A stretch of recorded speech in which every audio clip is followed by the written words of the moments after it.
Então, pessoal, continuando aqui a nossa aula, dividi a aula em duas partes. No capitalismo, portanto, a posse dos meios de produção é privada e fomenta a exploração do lucro e a acumulação de ainda mais meios de produção. Então, o burguês, o empresário, ele detém o quê? Os meios de produção, né? E ele busca o quê? Sempre mais lucro e também busca mais meios de produção, ok? A acumulação de ainda mais meios de produção. Essa é a realidade. Esse é a forma, né, como o trabalho é realizado dentro do capitalismo. Então, é o proprietário dos meios de produção buscando cada vez mais obter lucro, cada vez mais obter mais meios de produção, né? E tem do outro lado o trabalhador que recebe um salário para o trabalho, né? Em troca do seu trabalho. Trabalho, então, assalariado. Então, os elementos fundamentais do capitalismo, a força de trabalho tem que existir, os meios de produção, que são as fábricas, as máquinas, as ferramentas, e a propriedade privada, né? Esses meios pertencem à burguesia, ao capitalista. Ok? Vamos lá, próximo slide.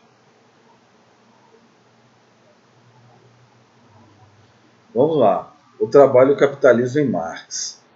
Para Marx, o trabalho é exatamente o elemento com base no qual os seres humanos estabelecem vínculos entre si e com a natureza, transformando-a. O trabalho, em sua dimensão livre e emancipada, é fonte de prazer e de realização da própria humanidade. Entretanto, no contexto do capitalismo, a visão que Marx tem do trabalho é a de uma atividade que pode ser desumanizadora. Então, gente, o que Marx entendia? Marx entendia que o trabalho ele deveria existir, né, para o bem do homem, no sentido de que o homem sentiria mais realizado, né, no momento em que ele soubesse ou que ele continuasse a produzir o seu produto do começo ao fim, né? Porque, diferentemente disso, no capitalismo, segundo Marx, ocorrendo essa divisão do trabalho, o ser humano ele se torna o quê? Um alienado, ocorre uma alienação, ele não domina mais todo o modo de produção de um determinado produto, né? Então, o capitalismo, na visão de Marx, ele oprime a criatividade do ser humano, a liberdade do ser humano. O ser humano deixa de criar, ele deixa de exercer a sua potencialidade, né, de criação, sua potencialidade de imaginação, ok? Até de raciocínio. Então, o trabalho dessa forma, como o capitalismo coloca, é uma questão desumana segundo a visão de Marx. Okay? Próximo slide. Segundo Marx, o trabalho torna-se plenamente alienado no capitalismo. A alienação do trabalho humano aparece sob dois aspectos: a relação do trabalhador com o produto do trabalho, como um objeto estranho que o domina, e a realização do trabalhador com a própria produção. Quer dizer, o produto do trabalho se torna algo estranho para o trabalhador, no momento em que ele não passa a produzir mais de 100% desse produto, né? Ele não sabe quanto custou a matéria-prima, ele não conhece todas as... Um exemplo, né? É um carro, né? O trabalhador que é responsável pela fabricação, por exemplo, do pneu do carro, ele não conhece toda a máquina, ele não conhece todos os equipamentos de um carro, ele não conhece todo o funcionamento do carro, quais materiais foram utilizados, por quanto o carro deveria ser vendido, quanto vale realmente um carro. Ele não conhece tudo. Então, ele apenas exerce aquela função específica ali de produzir o pneu. Então, ele tá sendo o quê? Alienado, né? Ele não está exercendo toda a sua potencialidade como ser humano. A sua criatividade está sendo o quê? Limitada pelo capitalismo. Ok? Karl Marx, vamos lá. É um texto dele aqui, por isso está entre aspas, né? O que distingue o pior arquiteto da melhor abelha é que ele figura na mente a sua construção antes de transformá-la em realidade. No fim do processo de trabalho, aparece um resultado que já existia antes, idealmente na imaginação do trabalhador.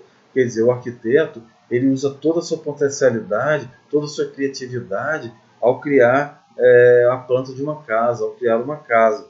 A abelha ela faz isso aqui por instinto, né? O ser humano não. O ser humano ele utilizou do seu raciocínio, da sua criatividade, da sua liberdade. Então ele utilizou todas as suas potencialidades. Então no momento em que a sua obra de um arquiteto fica pronta, de uma abelha fica pronta, a diferença está no seguinte, que o trabalhador, o arquiteto, ele colocou em prática a sua imaginação, a sua liberdade. E por isso ele é um ser humano, né?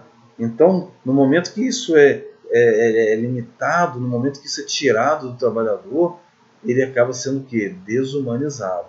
Okay? O capitalismo em Weber. A ética protestante e o espírito do capitalismo. Nesse estudo, em que investiga a formação do espírito do capitalismo, o sociólogo Max Weber examina as relações entre protestantismo, sociedade capitalista e valorização ética do trabalho. Vou botar aqui. Então, o Weber, né, ele estuda a sociedade, né, até de uma forma contrária ao que os outros autores clássicos ensinavam. Ele entende que a sociedade deve ser estudada, ou a sociedade funciona a partir do indivíduo, né? O indivíduo, por meio da sua potencialidade, da sua criatividade, ele que influencia toda a sociedade. Se a sociedade é como é porque ela sofreu a influência individual de cada indivíduo, né? A influência é a partir do momento que o indivíduo se relaciona com o outro, né? Então, e também ele faz a ligação entre o capitalismo com o protestantismo, até porque a Igreja Católica, né, é um dos ensinamentos da Igreja Católica a época, né, gente, no contexto deles, era o seguinte: ela pregava a pobreza, né, como um meio de se chegar ao que? A eternidade, ao céu, né? Já diferentemente do protestantismo. Com o surgimento do protestantismo, essa questão da pobreza como meio de se chegar à eternidade, vamos dizer assim, ficou de lado, né? O protestantismo não via problema na questão de acumulação de capitais, na questão da propriedade privada dos meios de produção. Ok? Mais um slide. O trabalho na sociedade contemporânea. No mundo contemporâneo, caracterizado pelos grupos econômicos multinacionais, um grande número de pessoas depende, em nível planetário, de organizações e empresas para obter suas fontes de renda e trabalho. Então, como é o trabalho no mundo contemporâneo? Nós estamos, gente, num mundo globalizado, não é verdade?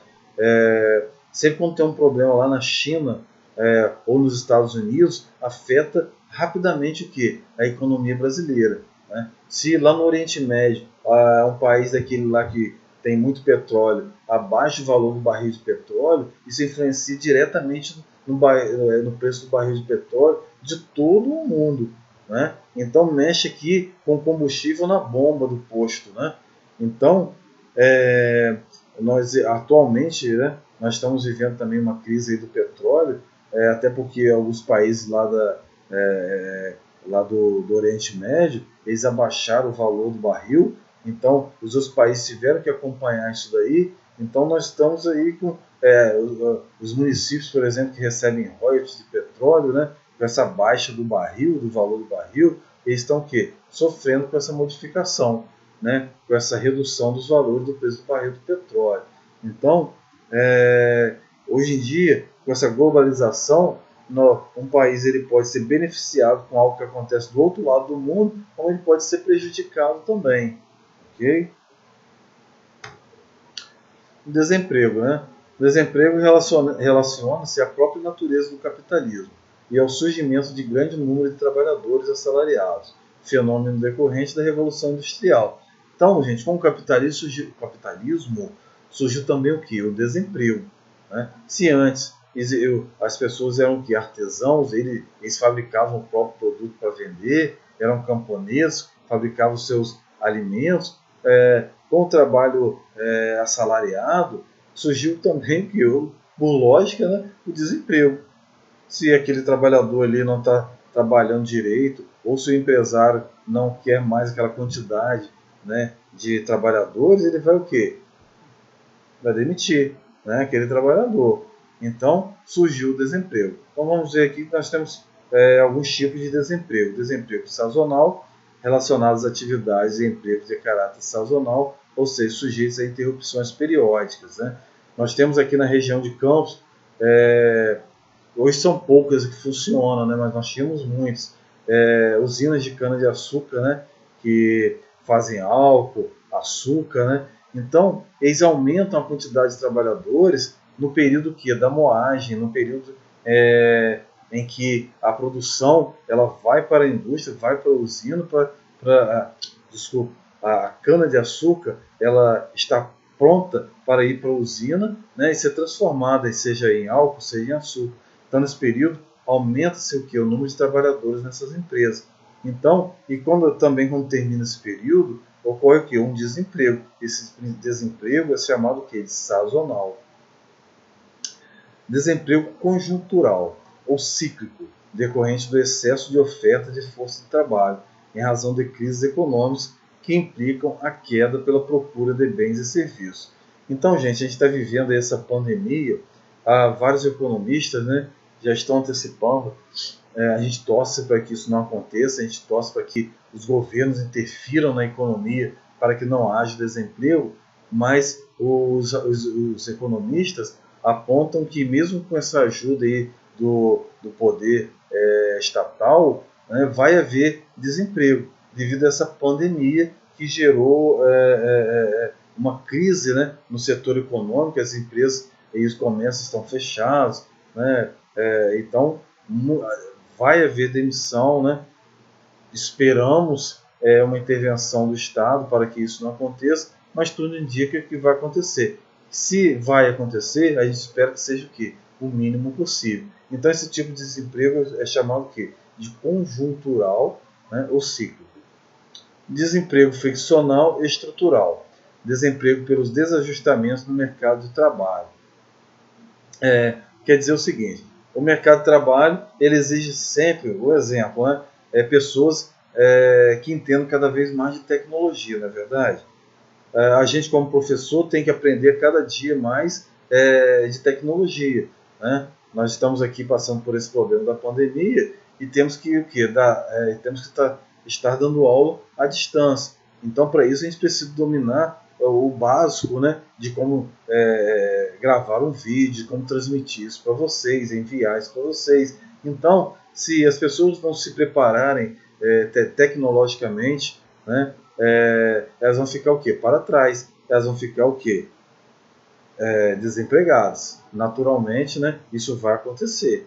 Não tem como fugir. Então, a gente, como trabalhador, tem que estar, né, o tempo todo se adaptando, o tempo todo se desenvolvendo profissionalmente para que isso não aconteça.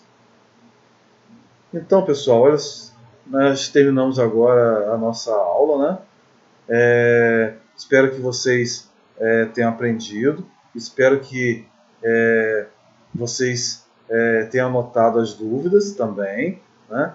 E nós na próxima semana vamos tirar essas dúvidas e vamos fazer bastantes exercícios para a gente fixar bastante essa matéria, né? E estamos aqui, estamos à disposição de vocês, estamos juntos, né? Se cuidem de seus familiares, vamos nos proteger e vamos estudar também ao mesmo tempo. Um abraço, estou com saudade de vocês, né? E espero que em breve a gente esteja junto novamente, de forma presencial, né? Pessoalmente juntos, ok? Forte abraço, fiquem com Deus.